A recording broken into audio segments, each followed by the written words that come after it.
Hey, this is Mike Gross from LNP. We are standing behind the 18th green at Lancaster Country Club, where, as you may have heard, the U.S. Women's Open is going to be played in July. Some of you who may not be big golf fans or not golf course architecture geeks like me and this gentleman may not know what people mean when they say this is a great golf course. Lancaster Country Club is a great golf course. So we have a guy here to kind of explain what that might mean. He is Jim Nagle of Forse Design, who has been very much involved in this golf course over the years in terms of renovating it, redesigning it.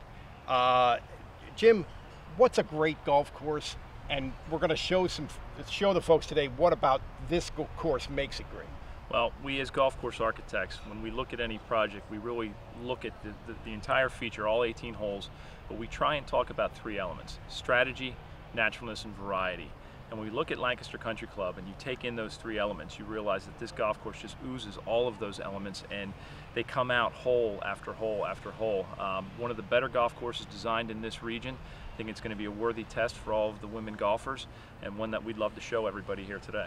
Hey, we're standing here on the third tee at Lancaster Country Club.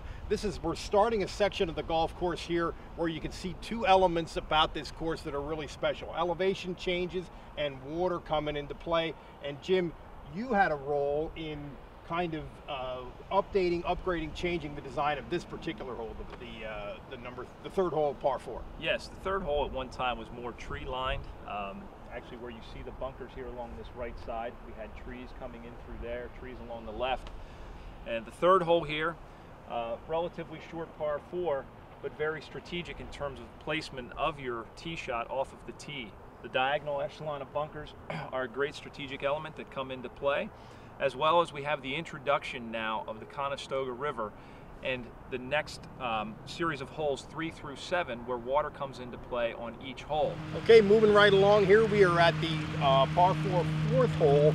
This is a shorter hole where the golfers aren't going to be hitting the driver off the tee, and maybe a chance to make a birdie, and maybe a section of the golf course where you're going to see some of the players make a big move during the Open, Jim.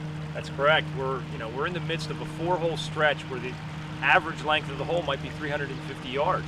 Yet here on 4, a unique feature, you have Stauffer Run coming into play both off the tee where they have to carry, as well as short of the green.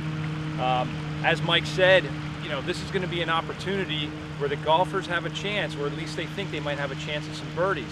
The great thing about this course architecturally are its greens. So they'll have a premium on ball placement off of the tee and an accurate shot into the greens to get those birdie putts.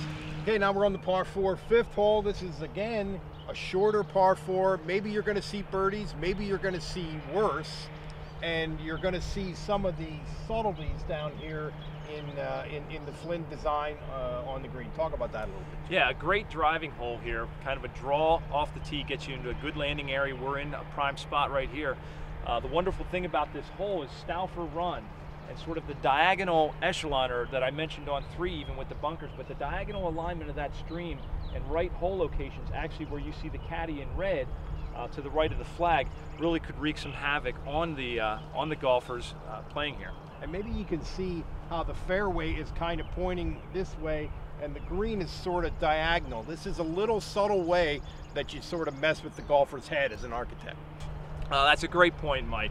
And the way this thing is lining up, visually your eyes kind of go towards that right-hand side, and you want to set up towards the middle of this green, so it starts to create some challenge and getting into the mind of the golfer in terms of how they want to play into this green. They just don't feel comfortable with their setup.